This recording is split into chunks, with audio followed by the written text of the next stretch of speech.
Ce soir, nous allons nous entretenir sur le fils prodigue. Et notre texte de base sera dans Luc, chapitre 15, du verset 11 au verset 32. C'est le récit d'un homme qui avait deux fils, qui avait réussi sa vie, qui travaillait, qui était fonctionnaire, si on peut dire.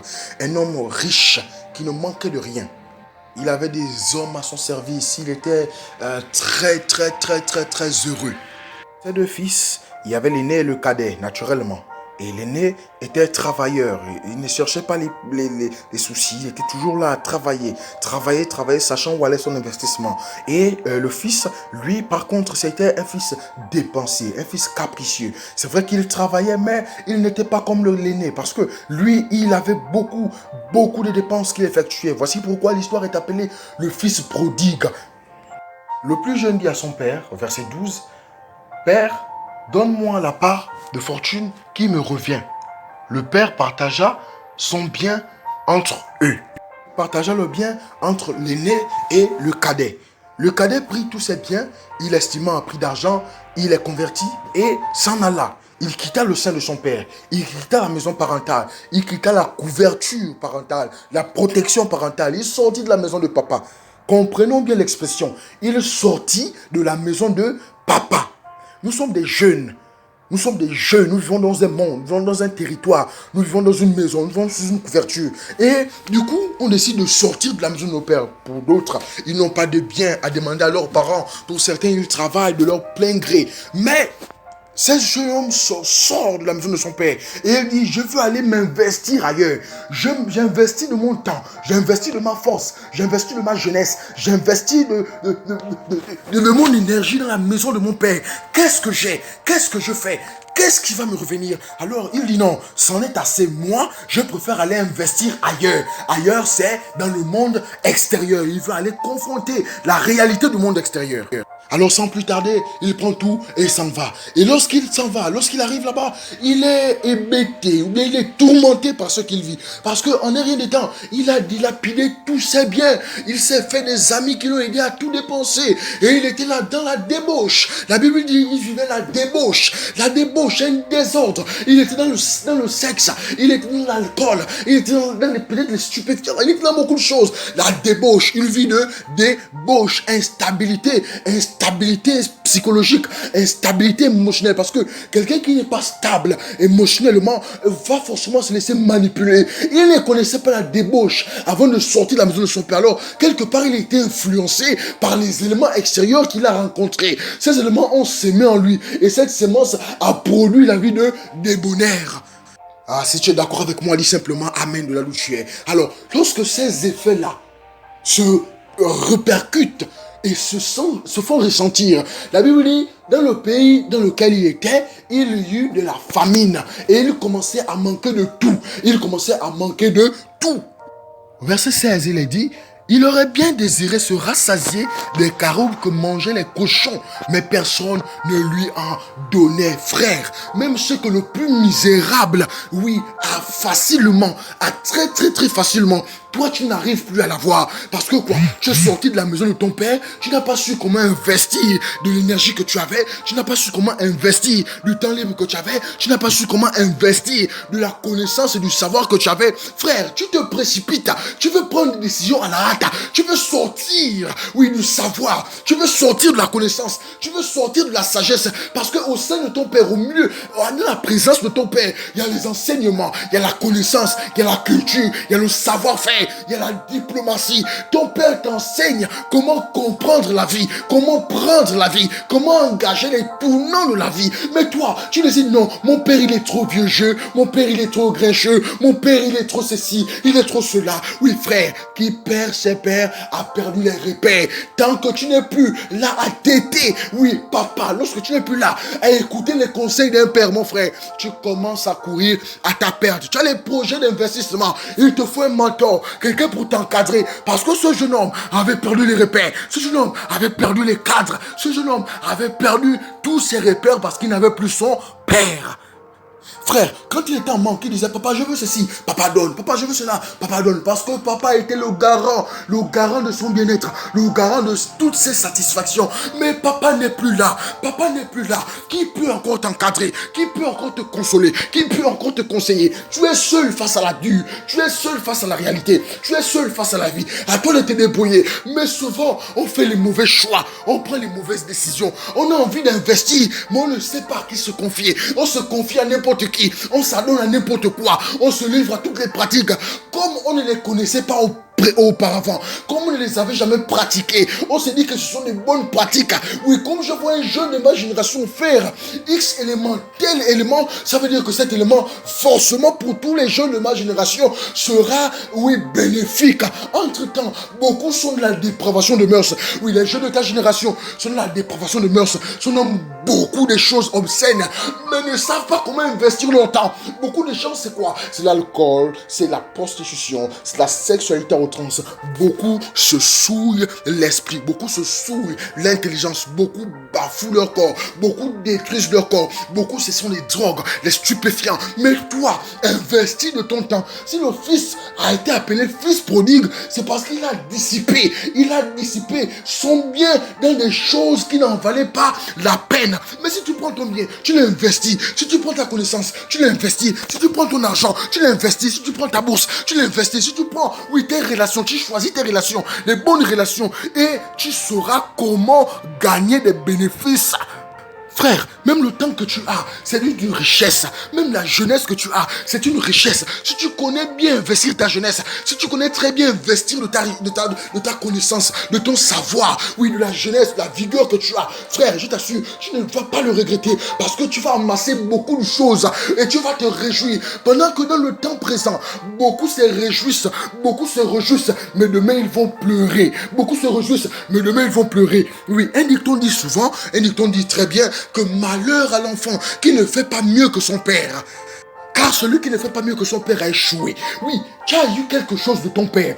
Ton père t'a transmis une valeur. Ton père t'a transmis un savoir. Ton père t'a transmis un bien, une connaissance. Il a investi pour toi. Mais toi, tu ne fais pas mieux. Tu ne te donnes pas à fond. Tu ne travailles pas. Tu n'investis pas de ce que tu as. Mais comment veux-tu faire mieux que ton père? Tu as une honte parce que tu es misérable. Tu ne réussis en rien. Tu rates tout. Tu te dégrades. Tu te bafoues. Tu bafoues ta famille. Tu bafoues ton père. En quoi ton père se réjouira-t-il lorsqu'il...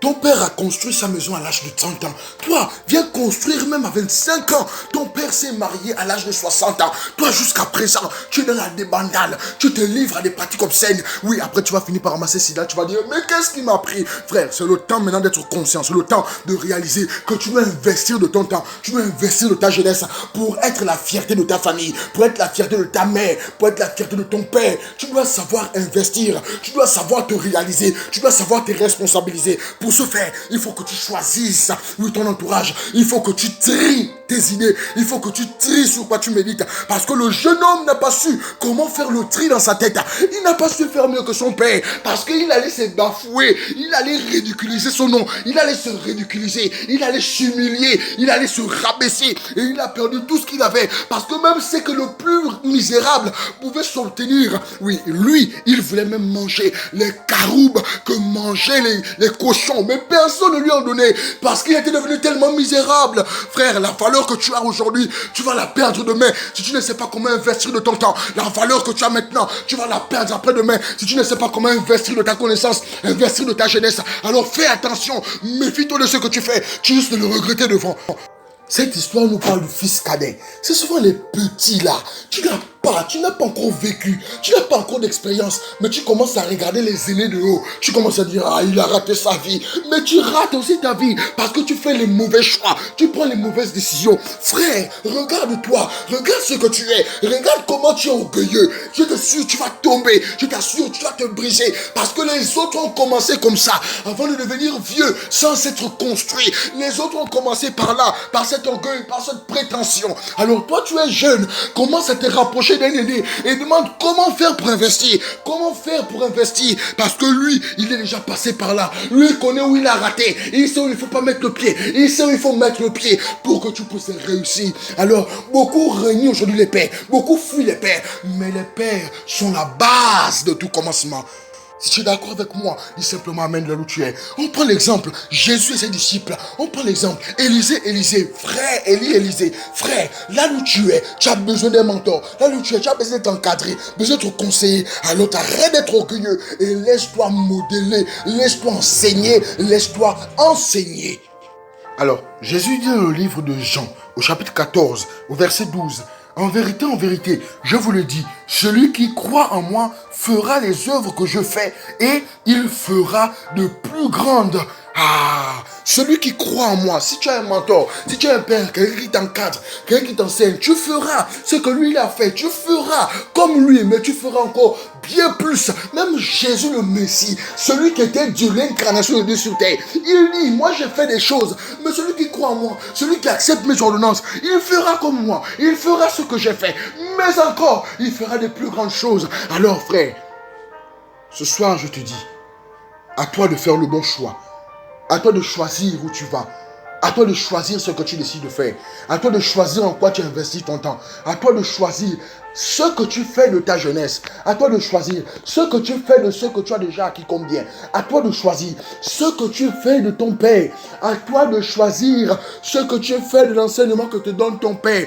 À toi de choisir, parce que Dieu te lance un message aujourd'hui. Il te dit, frère, oui, attention, parce que tu as un père qui veut t'encadrer. Tu as un père qui veut t'enseigner. Alléluia, alléluia, alléluia. Maintenant que ton cœur s'ouvre pleinement et que tu sois un jeune humble, un jeune sage, un jeune soumis, un jeune qui se laisse modeler, un jeune qui se laisse façonner, un jeune qui se laisse transformer, oui, qui se laisse embellir par la voie de la sagesse, qui se laisse canaliser, c'est le temps d'investir de ta jeunesse, c'est le temps d'investir, parce que plus tu auras des bandales, plus tu seras quelqu'un qui va rater sa vie. On va t'appeler le raté, pendant que les autres auront une jeunesse vigoureuse, pendant que vous aurez tous 25 ans, quelqu'un aura déjà construit sa maison, quelqu'un aura déjà acheté sa première voiture, mais toi, jusqu'à 40 ans, tu n'auras pas encore construit de maison, jusqu'à 40 ans, tu n'auras pas encore acheté de voiture, tu n'auras rien fait, parce que tu es beaucoup plus dans la luxure, tu es beaucoup plus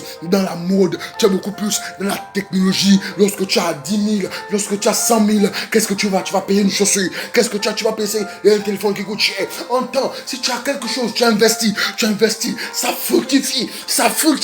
Oui, le jeune homme n'a pas su comment investir, frère. Il faudrait que tu investisses parce qu'il te faut marquer ta génération. Nous sommes en 2020. Tu ne dois plus réfléchir comme un attardé. Tu ne dois plus réfléchir comme un abruti. Tu ne dois plus réfléchir comme un homme de la caverne. Tu dois réfléchir comme quelqu'un qui a fait l'école, comme quelqu'un qui est intelligent, comme quelqu'un qui a rencontré le Seigneur, quelqu'un qui est rempli et baptisé du Saint-Esprit, quelqu'un qui parle la langue. La Bible dit, moi je parle la langue. Paul a dit, je parle la langue plus que vous tous. Oui, voici pourquoi Paul a fait tant des œuvres. Voici pourquoi Paul a travaillé tant. Paul a été tant un martyr pour le Christ, parce que la Bible dit que lorsque je parle en langue, oui, mon esprit est renouvelé, mon intelligence est renouvelée, je suis instruit, mon esprit est instruit, parce que lorsque je parle en langue, j'ai la révélation du céleste, j'ai la connaissance divine. Je reçois davantage, mon esprit est dans une autre dimension. Oui, mais tu es là, tu parles en langue des heures et des heures. À l'église, c'est toi qui cries en langue, mais tu es là comme un abruti, tu ne sais pas quoi faire. Frère, lorsque tu es bloqué, si en ce moment pendant que je parle, tu ne sais pas comment investir ton temps, mets-toi dans ta chambre, maintenant même pendant que je suis en train de parler, tu te mets à genoux, tu lèves les yeux vers le ciel et tu te mets à parler en d'autres langues, Nebrosa katabrosa, mandarabos katabrosa, shendebrosa katabrosa, indelebaba shakatabrosa, nebrosa darabos, mamandabras katabras. Le Saint-Esprit se réveille, le Saint-Esprit te réveille, il parle à ton esprit, il parle à ton intelligence et il te donne des instructions, Et il te dit plante là-bas. Il te dit sème là-bas. Il te dit investis ici. Parce que Dieu c'est la révélation. Parce que Dieu c'est la connaissance. C'est que je ne veux plus avoir une existence naturelle. Je ne veux plus me limiter à ce qu'on m'a donné. Je veux augmenter. Je veux me propulser. Le jeune est censé avoir la vision de la propulsation. Tu n'es pas limité. Tu n'es pas stagné. Oui, fais au-delà de tes parents. Fais au-delà de ta croissance. Alors c'est le temps pour toi de réaliser que tu es un jeune plein de talent. Tu es un jeune plein d'intelligence. Investis seulement ton temps. Investis seulement ton temps. Et tu verras que Dieu va te récompenser. Et tu verras que Dieu va te récompenser. Puisse Dieu te combler au nom de Jésus-Christ. Amen.